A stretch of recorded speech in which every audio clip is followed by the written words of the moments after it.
do me a favor, subscribe to my channel. Hey everyone, Kyle here from Poseidon's Pets.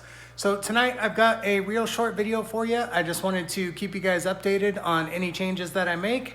And today I decided to turn the baby Cory grow out tank into a Cull tank for my shrimp. So I spent a good hour picking out culls from my shrimp tank.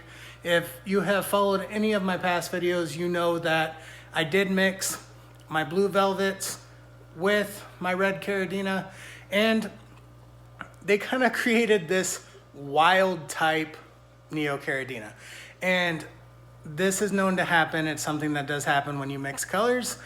And I'm a new shrimp breeder, so this is a new shrimp breeder mistake that is bound to happen.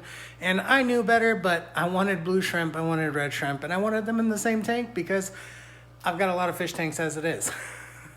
So what I wanted to do for you guys was go in depth a little bit as far as what I did for the change out, how I turned the Cory baby tank into a Cull tank for the shrimp, and the steps that I took to make this possible.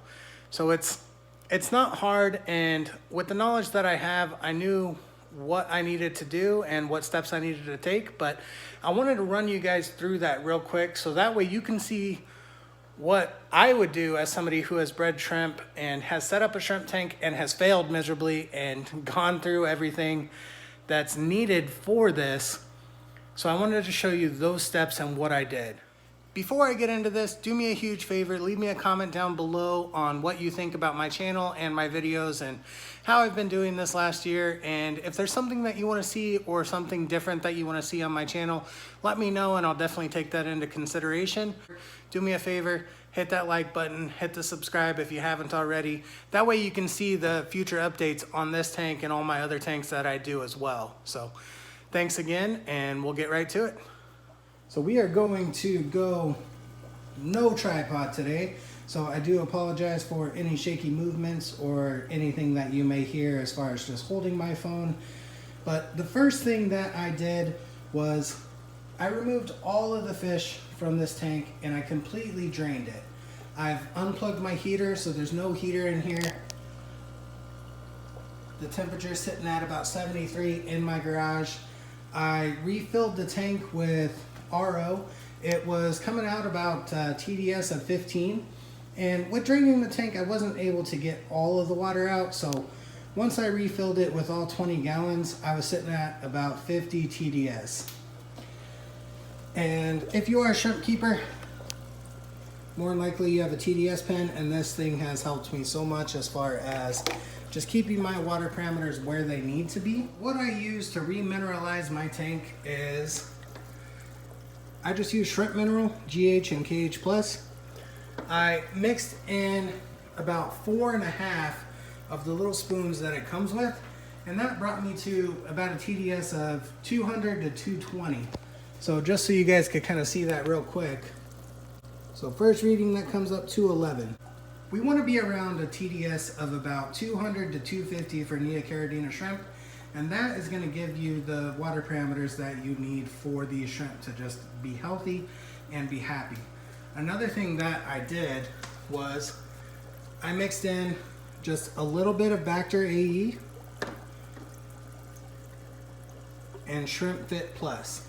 So the Bacter AE actually promotes beneficial bacteria that the shrimp will thrive on, and then the Shrimp Fit, it has some yeast in it, so that's going to help to give the shrimp a little bit more of a better digestive system. It's going to help them start out healthy. It's going to help them to be able to digest anything that's in the tank. First thing I did was I did drip acclimate some mystery snails, because one thing that I did find out is that snails are an integral part of the shrimp tank. If you don't have snails, get some. I don't know what else to say with this, but they have definitely helped my shrimp out, and I've seen a significant increase in breeding, a significant increase in size of the shrimp. Basically what happens is the snails will eat the food, all the detritus and stuff that's in the tank, and then they poop it out, and then the shrimp eat this poop. This poop is basically a probiotic for your shrimp. So it's going to help to give them that good gut bacteria. It's going to help them to be able to digest their food. Another thing that you want to have is tons of moss as well as some wood. I know I don't have a lot in here, but this is just a coal tank, so it's something that I'm starting up and I'm going to add to it as I go. Right now I have my coals dripping. And I've got quite a few in there. And some of them are blue, some of them are a hint of red, but they're mostly just this clear gray color. Not blue, not red. And that's what happens when you mix the blues and the reds. So I'm going to let this drip, not that much, until the TDS in the water matches the tank. And the next thing that I did was I got some Indian almond leaves and some alder cones, and I boiled them in a pot of RO water on the stove. So that way that if there is any parasites, there's any hydra, anything that is in those leaves, it killed it off. And then I let this cool, and I'm just gonna pour this into the tank.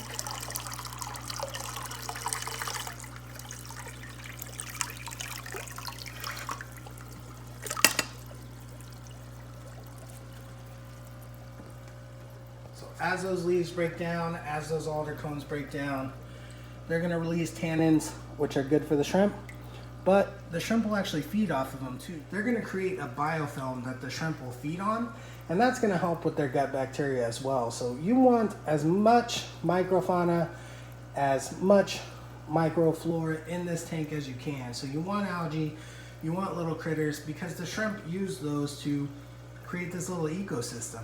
So I'm gonna go ahead and let these guys just do their thing, and then I'll be right back with you. All right, so these shrimp have been dripping for about 3 hours now, so I'm gonna go ahead and test it.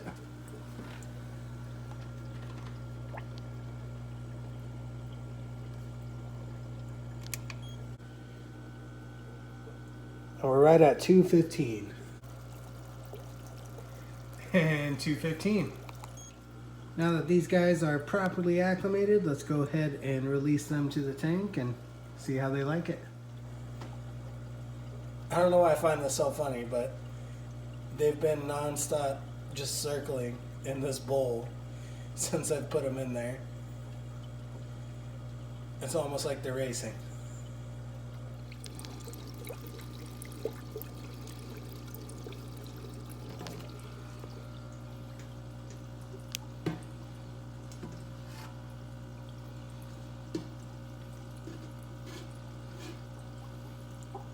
They seem to be doing pretty good.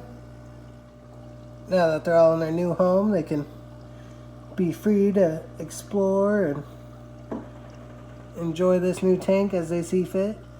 You can see that some of them are red, some of them are more blue, but they're all definitely more of that clear color.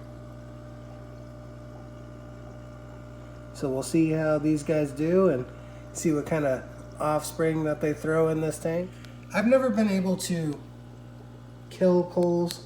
I know some people do, and that's part of the hobby, but if I could just set up a tank where they can just live out their lives and be happy and continue to mutate, then we're good.